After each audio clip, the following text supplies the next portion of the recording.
सभी को प्रभु यीशु मसीह के नाम में जय मसीह की।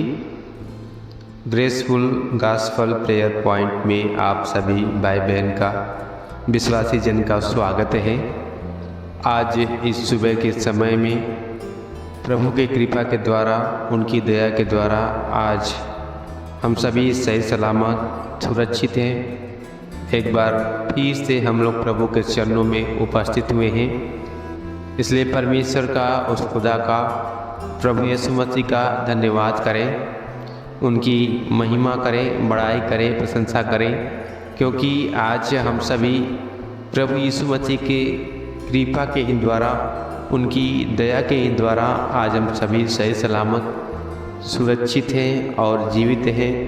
इसलिए हम सभी उस परमेश्वर का, उस पिता का शुक्रिया अदा करें जिसने हम सभी के साथ साथ हम सभी के घर परिवार के हर एक सदस्य को प्रभु ने संभाला, उनकी रक्षा रखवाली किए, मदद सहायता किए और अभी तक संभाल कर रखे हैं और एक मौका, एक अवसर दिए हैं कि आज हम प्रत्येक जन जहाँ भी जैसे भी हैं उनके चरणों में उपस्थित होकर के प्रार्थना करने पाएँ। इसलिए परमेश्वर का, उस खुदा का धन्यवाद करते हुए, उनका गुणवाद करते हुए, उनकी महिमा करते हुए, उनकी प्रशंसा करते हुए हम लोग प्रार्थना करने पाए। आइए मिलके प्रार्थना करें। आज उन्हीं सभी जन के लिए प्रार्थना करेंगे जो दुख में, तकलीफ में, समस्या में पड़े रहते हैं और बड़े बड़े समस्याओं में पड़े रहने के कारण वो प्रभु से प्रार्थना भी करते हैं मगर उनकी प्रार्थनाओं का उत्तर नहीं मिल पाता। बहुत से समय तक किसी एक विषय के लिए प्रार्थना करते रहने से, करने के बाद भी उनकी प्रार्थनाओं का उत्तर नहीं मिल पाता। वो निराश, हताश हो जाते हैं और धीरे धीरे वो प्रार्थना करना छोड़ने लगते हैं। ऐसे लोगों के लिए हम मिलके प्रार्थना करेंगे। क्यों परमेश्वर हमारी प्रार्थनाओं को नहीं सुनता, क्यों हमारी प्रार्थनाओं का उत्तर नहीं मिलता, उसके विषय में हम लोग थोड़े कुछ समयों में प्रभु का वचन के द्वारा अध्ययन मनन करेंगे। प्रभु के वचन में लिखा हुआ है, प्रभु के पवित्र शास्त्र में इस प्रकार से लिखा हुआ है, बताया जाता है कि जब लोग गुलामी में थे और उन्होंने जब परमेश्वर की दुहाई दी, उन्होंने जब परमेश्वर से विनती किया और परमेश्वर ने उनकी दिल की आवाज़ को, उनकी प्रार्थनाओं को जब सुना, तो अपने प्रियजन मूसा को, जो परमेश्वर के ऊपर विश्वास करने वाले, भरोसा रखने वाले प्रिय भक्त थे, उनके माध्यम से प्रभु ने अपने लोगों को मिस्र देश से छुड़ाया और उन्होंने वादा किया कि मैं तुम्हें उस देश में बसाऊंगा, उस देश में निवास दूंगा जहाँ पे दाख मधु की धारा, दूध की धारा बहती है। परमेश्वर ने वादा किया और लोगों ने परमेश्वर के कहे अनुसार, परमेश्वर के वचन के अनुसार उस राज्य में, उस देश में प्रवेश करने के लिए चल दिए। मगर कुछ समयों के बाद, कुछ दिनों के बाद, कुछ महीनों के बाद वो परमेश्वर के विरोध में बुड़बुड़ाने लगे, अनाप शनाप बहकने लगे, बकवादी करने लगे और परमेश्वर ने क्रोध में आकर के, परमेश्वर ने गुस्से में आकर के उन्होंने मूसा से, हारून से कहा कि जितने भी लोग इस मिस्र देश से निकल कर के कनान देश की ओर जा रहे हैं उसमें से बहुत से लोग प्रवेश नहीं करने पाएंगे, क्योंकि उन्होंने हमसे बलवा किए हैं, उन्होंने बुड़बुड़ाना नहीं छोड़ा, उन्होंने परमेश्वर के ऊपर आलांछन लगाना नहीं छोड़ा और जिसके कारण उन्होंने बहुत विनती की, प्रार्थना भी की, मगर उनकी प्रार्थनाओं का उत्तर उनके जीवन में नहीं मिला। परमेश्वर ने कहा कि जितने 20 वर्ष से अधिक उम्र के हैं उनमें से एक भी उस देश में, जो वायदा का देश था, जो प्रतिज्ञात का देश था, उसमें प्रवेश नहीं कर पाएंगे, सिवाय काबे और नून के पुत्र यहोशू को छोड़ करके, कालेब और यहोशू को छोड़ करके और भी दूसरे उस देश में प्रवेश नहीं करने पाए। मगर आज हम भी परमेश्वर के साथ प्रभु यीशु मसीह के उस राज्य में, जो अनंत जीवन का राज्य, अनंत काल का राज्य है, उसमें प्रवेश करना चाहते हैं। हम सभी को परमेश्वर ने नाम लेकर के बुलाया है ताकि उसके साथ हम भी उस अनंत जीवन के सहभागी हो सके।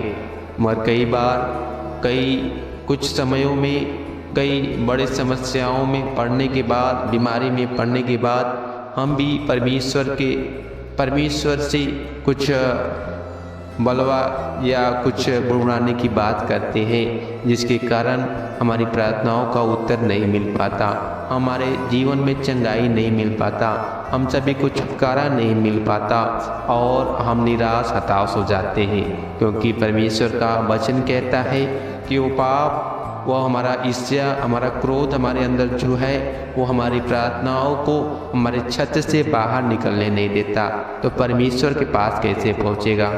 इसलिए अगर आप चाहते हैं, आप सभी चाहते हैं कि आपकी हर एक प्रार्थनाओं का उत्तर मिले, आपकी हर एक प्रार्थनाओं का जवाब परमेश्वर की ओर से मिले, तो आप सच्चे मन से परमेश्वर को याद करें और तमाम तरह के ईर्ष्या, क्रोध को जो आपके अंदर, हम सभी के अंदर होता है, उस सभी को छोड़ करके शांति भाव से, नम्रता के साथ अपने विषय के लिए, अपनी समस्या के लिए, अपने दुख के लिए, अपने मुसीबत के लिए आप प्रार्थना करें। प्रभु जरूर आपकी प्रार्थनाओं को सुन करके उत्तर देंगे।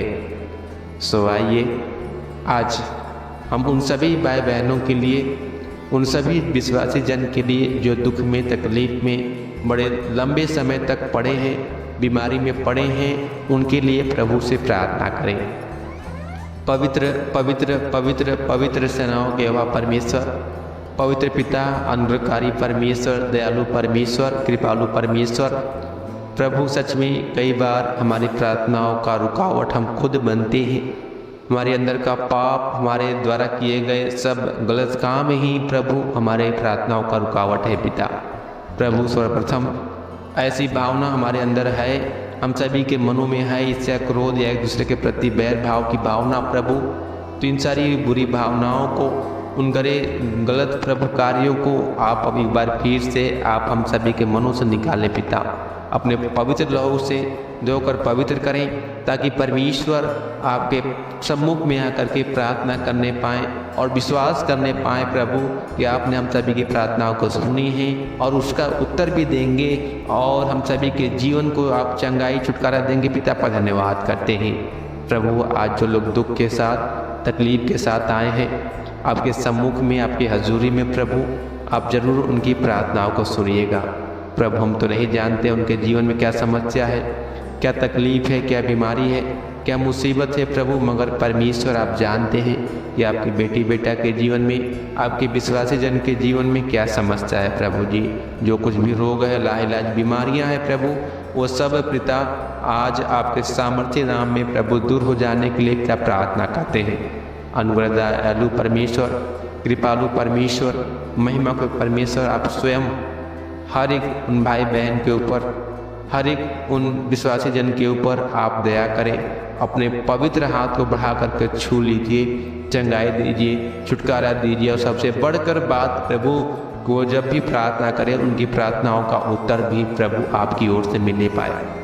प्रभु जैसे एक मुर्गी अपने बच्चों को संभालती है प्रभु, उन्हें अपने पंखों के आड़ में छुपा लेती पिता, उसी प्रकार से आप हर एक जन को, हर एक उन भाई बहन को जो आपकी खोजी है, जो आपके ऊपर विश्वास करने वाले लोग हैं, उन्हें अपने पंखों की आड़ में छुपा लीजिए। उनके जीवन के चारों तरफ अपने पवित्र लहू का माला बांधे, रक्षा रखवाली कीजिए, अगुवाई कीजिए, मदद करिए पिता। हर एक बात के लिए प्रभु आपका धन्यवाद करते हैं, आपका शुक्रिया अदा करते हैं, आपके नाम की महिमा करते हैं प्रभु कि आपने जिस प्रकार से रात के समय में अच्छी मीठी नींद देकर सुबह का दिन दिखलाए हैं, वैसे आज पूरा दिन भी प्रभु आप हम सभी को संभालेंगे प्रभु। क्योंकि परमेश्वर कल का पता नहीं, कल क्या होगा प्रभु, आज का ही दुख हमारे लिए काफ़ी है पिता। परमेश्वर आज का पूरा दिन आपके हाथ में हम अर्पण कर देते हैं, समर्पण कर देते हैं। आज जो लोग जहाँ भी जैसे भी हैं पिता, अपने काम धंधा को करते हुए अगर इस प्रार्थना को सुन रहे हैं, इस प्रार्थना में अगर जुड़े हैं प्रभु, तो जरूर उनके ऊपर आपका आशीष हो जाने के लिए, आपका दया हो जाने के लिए प्रभु प्रार्थना करते हैं। कृपालु परमेश्वर, महिमा के परमेश्वर, दयावंत परमेश्वर, अनुग्रहकारी प्रभु जी, आप स्वयं उनकी रक्षा रखवाली करें, मदद सहायता कीजिए, अगुवाई करें पिता। हर एक बातों के लिए धन्यवाद करते हैं, विश्वास करते हैं कि आपने हम सभी की प्रार्थनाओं का उत्तर भी देंगे और दिए भी है पिता। आपका धन्यवाद करते हैं। आगे का समय आपके हाथ में अर्पण करके प्रार्थना पवित्र प्रभु यीशु मसीह के नाम से मांगते हैं, आमीन।